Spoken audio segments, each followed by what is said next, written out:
another video. As y'all can see from the title, this is one of my like serious videos, like transparent, and I'm speaking on something that I have never publicly spoken about to like everybody. So today is the 27th, y'all, and it's close to the day where I tried to end my life last year, which was on January 30th. So I want to talk about like how that was for me, the process, you know, getting to where I am today, healing my experiences and all of that. So y'all, this is a serious video now. I don't know how many people going to tap into this. I don't know how many people, you know, can relate, or how many people, you know, feel like this is something not to talk about, but it's not talked about enough, so I'm gonna be the one to talk about it. So here goes this video. Make sure you like, comment, and subscribe. And you know, this is hard for me, y'all. So this is a very, very hard video for me to do, but I'm doing it because I want to be transparent with people that support me and let them know like my life is not sunshine and rainbows. Like, I get that so much. Like, your life is perfect. You don't got to worry about this. You don't got to worry about that. You're pretty, this and that, this and that. Prettiness is not getting me where I need to be. Being pretty only gets you so far. Being pretty doesn't help with your mental health. And that's what people fail to realize. So this is just going to be a video explaining all of that to y'all and explaining my experience. And I just hope y'all enjoy.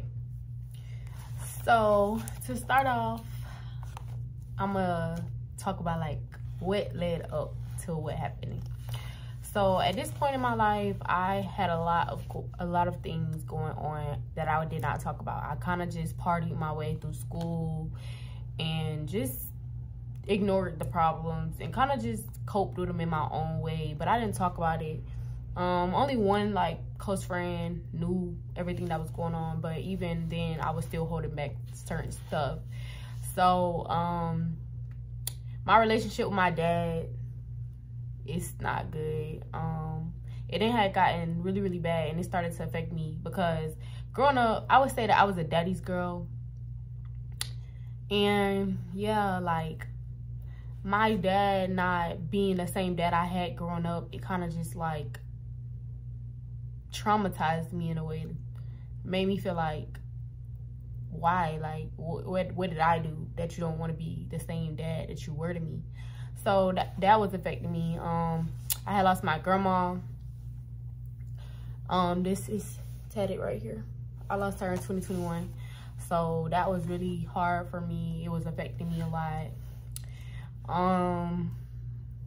School was really like weighing on me heavy, like real bad, y'all. Like, I was just going through the motions. Like, the work was getting done, but it wasn't my best. I was just doing what I needed to do to get by. It was kind of like, I don't want to see, but C's get degrees. I'm just having that type of mentality. Like, like, it was just kind of like, I don't care. Like, I didn't really care about anything. I went out almost every weekend. I partied.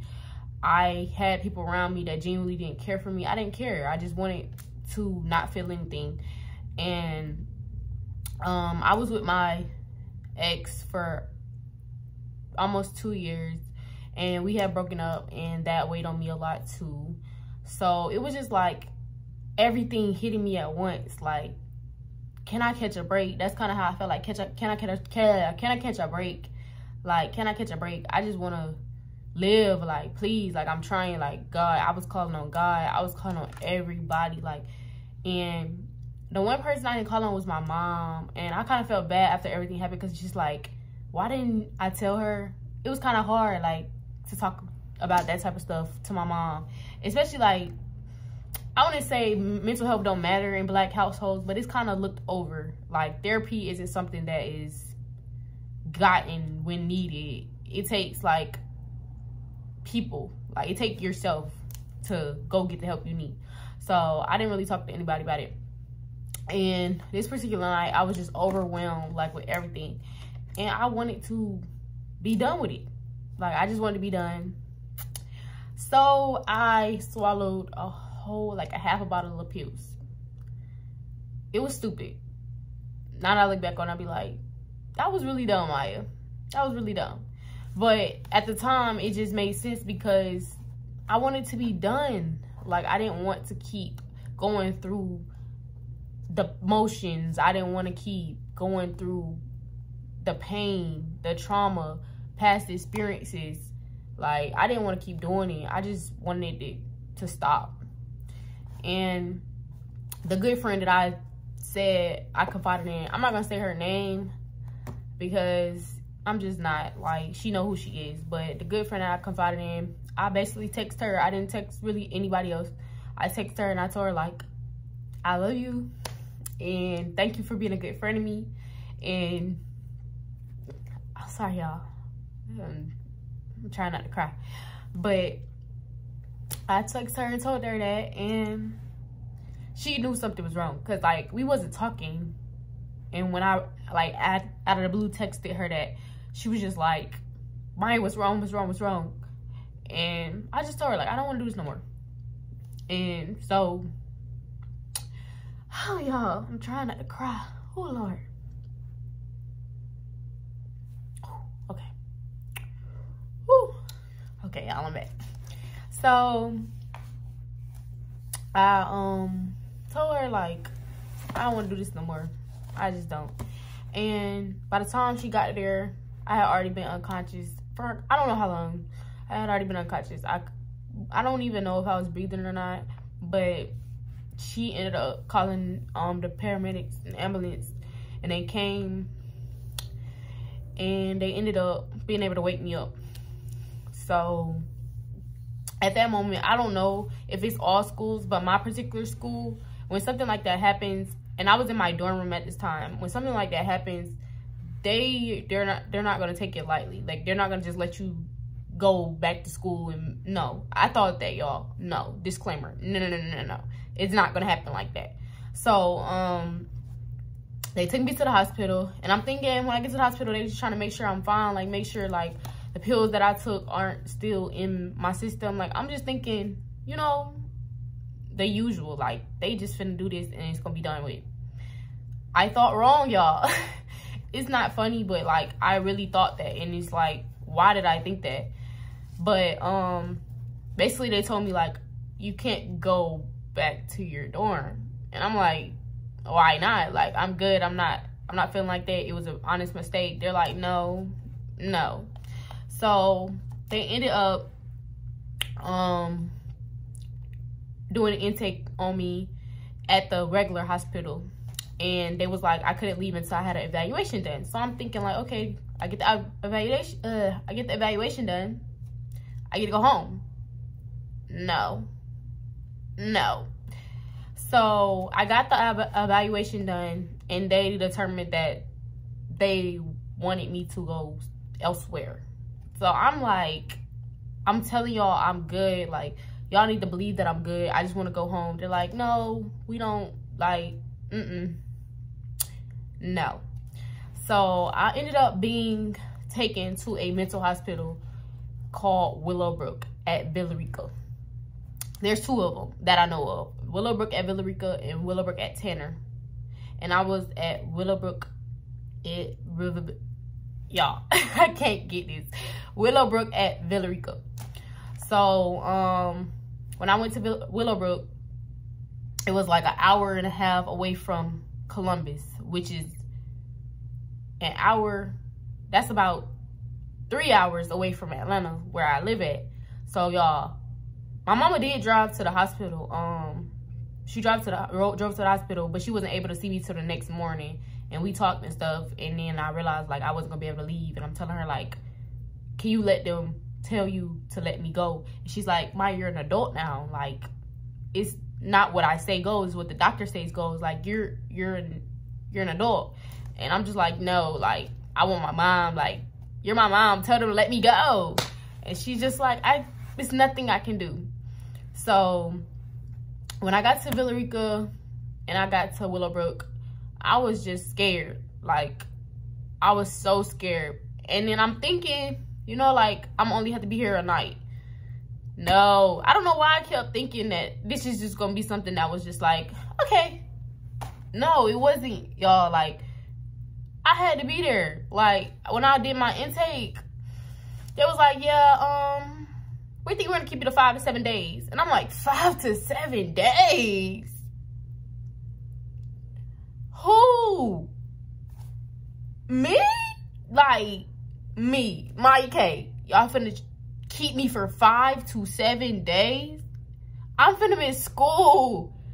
And I'm thinking to myself, like, they probably like, you wasn't thinking about none of this when you took a handful of pills. And I'm just like, man, I don't want to be here. So I'm crying, y'all. I'm boo-hoo crying. I'm just like, I don't want to be here. Even the lady in the paramedics had told me, like, you seem pretty sane. Like, and you're pretty. You're too pretty for this. I'm like, too pretty to want to end my life? Like, it just wasn't making sense to me. Like, people make being pretty and being normal, like, they go hand in hand. Just because somebody's pretty doesn't mean they don't experience life. Life be life, and it don't matter how pretty you are. Life don't care how pretty you are. They don't care. It does not care. So I'm just looking at her like, okay. So she's telling me like, yeah, you're not gonna be here for a while. I don't think they'll keep you longer than, 24 hours. I'm like, okay. So I'm going in there with a positive attitude. And when I got that 5 to 7 days, y'all, my heart dropped to my ass. I'm like, 5 to 7 days? Like, I don't even know. Like, I just panicked. Like, I started boo crying. I was scared. So when I did my intake and everything there, I started to really come to terms with everything that had happened. Because I really didn't, think that it had gotten that bad for me. And I had to realize, like, yes, it had got that bad for you. And you can't keep belittling it. Because even when I had my first meeting with my, what was she? My, it wasn't a therapist. My what it was? My, I forgot what she was. I ain't even gonna lie. But when I had a meeting with her, I was like, it was only like a handful of pills. And she's like, only? Like, that could have took you out. And I'm like, oh yeah, I could have. Like, I had to really realize, like, Maya, this is serious. Like, this is serious. And it wasn't like I was taking it lightly. I just didn't come to, like, the realization, like, you're here. You're at this place with these people you don't know. You're 3 hours away from home. You an hour and 30 away from school. Nobody knows where you at for real, other than the people that was them, other than my roommates at the time, and my friend that found me, and my ex, and my family. Like, that's all nobody else knew. So, and I wanted to keep it that way, honestly.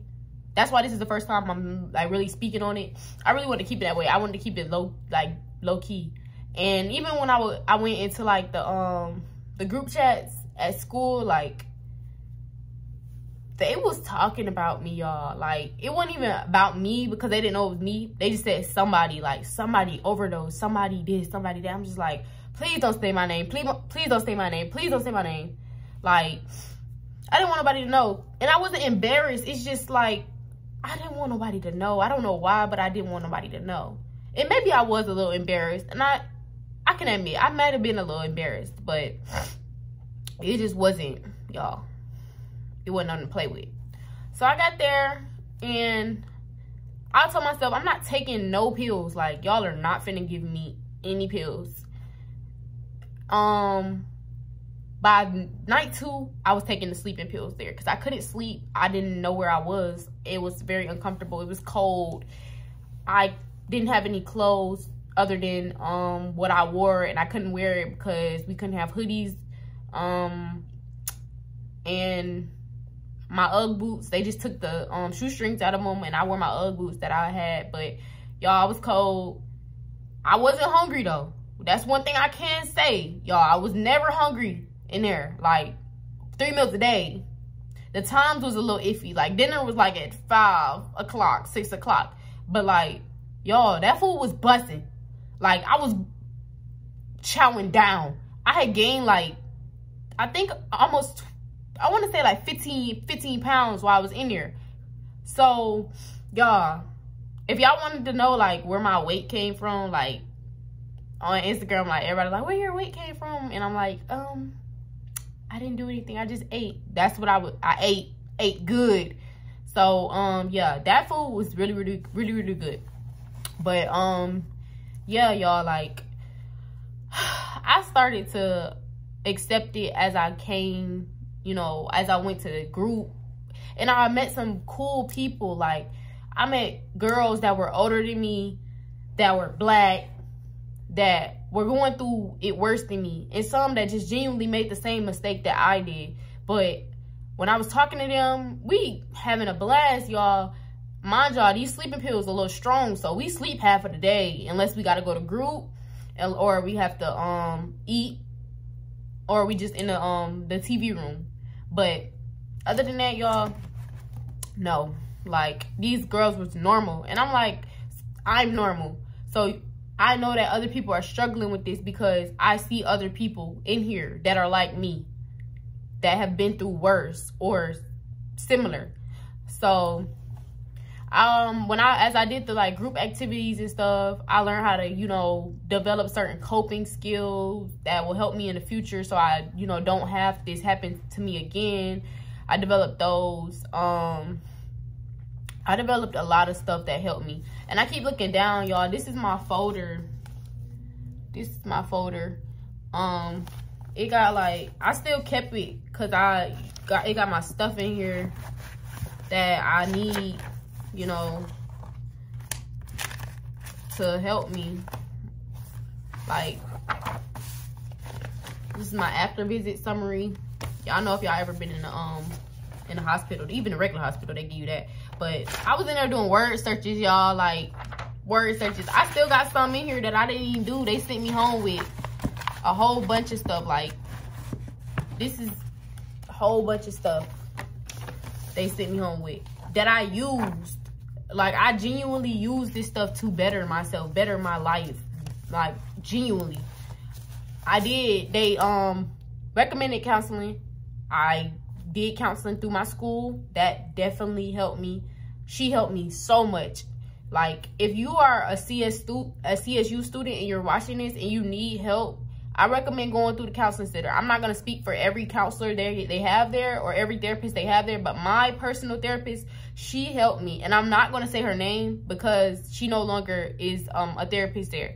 So y'all wouldn't be able to get her, but she definitely helped me. So I say, if you know, need help, don't wait. Go get it. And it's free. And it's free. It's free. So if you need it, go get it. But my overall experience, y'all, it wasn't fun, but it was, I don't want to use the wrong word. It was eye-opening. It woke me up. Genuinely. I didn't have to be on my phone, no social media, nobody to be in my head. I could just think. I could just think without the world. I could just think without my friends. I could just think about what I wanted to do. Like, when I got out of there, I was just ready for like a new life. Like, I really felt like this was a new life, a breath of fresh air for me. And I genuinely was just like overwhelmed with the feeling that I just couldn't wait to get out. Like, I couldn't wait to get out and just do better, be better, feel better. And they put me on antidepressants, so that's another reason why I had gained a lot of weight. They put me on antidepressants, and one of the side effects is weight gain. So I was gaining a lot of weight. But I stopped taking them like shortly after I got out.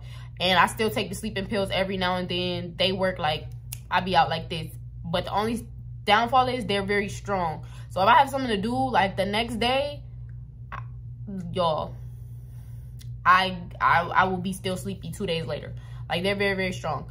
But overall, my experience has been, I wouldn't say it's the best thing that happened to me, but it got me the help that I needed to be the best Maya that I can be. And I wouldn't say I don't struggle with mental health issues anymore, because I do, but it's never, I want to end it all. It's just genuinely like, I'm having a bad day. I might need to, you know, talk to someone, or I just want to sleep. But I'm telling y'all now, like, I used to think that signs of depression that I had weren't signs. Like, I told them, like, I don't really want to do nothing. They're like, that's a sign of depression. Oh, you sleep a lot? That's a sign of depression. I'm like, really? Like, I'm just sleep. They're like, no, like, you're depressed. You're depressed. So, yeah, they, what did they do? Y'all, I'm having a moment. They basically diagnosed me with major depressive disorder. That's what I was diagnosed with. So once I got out, I haven't used that as an excuse. Like, I have major depressive disorder, but I know that it's something that I have. So it's just like, I accepted my diagnosis. At first, I was like, major. I wouldn't say major, like minor. But no, it was major. And I think as like teenagers, because at the time I was a teenager, I was 19. As teenagers or black women, I'm not even making this about race, like just general black people, black men, black women, black children, we feel like we have to belittle our feelings because they're not of us, you know? Like, we expect it to be strong, we expect it to be independent, we expect it not to need no help, but we do, and it's okay, y'all. Like, it's genuinely okay to need help. It's genuinely okay to, you know, want someone to have that journey with you. It's okay to say, hey, I might need therapy. Like, I think a lot of African American households are broken, and that's what causes us to feel like we can't speak out, but we can. And my mom was the biggest supporter I had in this journey to, you know, back, like, my road to recovery. My mom was the biggest supporter I've had. So I'm like, you know, maybe I could have went to her. I was just scared to. But now it's like, if I'm going through something, I'm gonna make it known to everybody that's in my immediate life, because it's important to make it known. But I'm saying all of this to say, y'all, if you need help, get it. Being at Willowbrook taught me so much, and I can't even thank my friend enough for basically saving my life. Like, we're still friends to this day, and I'll probably never not be my friend, because she gave me something that like my mama only gave me, and that's life. Like, she gave me life, because if it wasn't for her and the paramedics finding me, I probably wouldn't be here today to tell y'all this story. But I'm glad that I am, and I'm grateful, and I just genuinely hope that anybody that's battling with depression, anxiety, anything that needs counseling or help, that they get it. And I also want to speak on my, you know, life now. Updated a year later, I'm doing well. I'm not on any meds. Like I said, I take the sleeping pills occasionally, but I'm not on any meds. My mind is sound. I work. I'm in school. And it's not too much for me. I'm handling it. And if it does get too much for me, I will go back and take the necessary, you know, things that I need to get back to being me. But I am me. And the side effects of those antidepressants are very severe. I was on Zoloft. And Zoloft is very strong. It definitely takes away from you. It makes you feel like you're not yourself. And I didn't like that, so that's why I stopped taking them. But if you need Zoloft, get you some Zoloft. If you need you some Remeron to sleep, get you some Remeron. Get you what you need. We need to get what we need. Like, that's all I can really say, is we really need to get what we need, because it helped so much. Like, it helped me so much. And I thought I would have never, ever told the world this, because some people, like, around me still don't know. But they will now. And I don't want any sympathy at all, because I'm better now. And I never wanted it then. But I don't need any sympathy. I just want y'all to get help if y'all need it. And I also want to share my vulnerable side with y'all, like, and have a transparent moment with y'all and let y'all know, like, this is me, raw and uncut, real. I'm not going to fake kick it on this, you know, channel with y'all. I'm genuinely normal, human. Like, this is me. So I hope y'all enjoyed this video and it gave y'all some, you know, a peace of mind if you needed it, if you're struggling with anything. And I hope y'all give this video a thumbs up. Make sure you comment, subscribe, turn on the post notifications to know when I do post. And thank y'all for watching. I love y'all.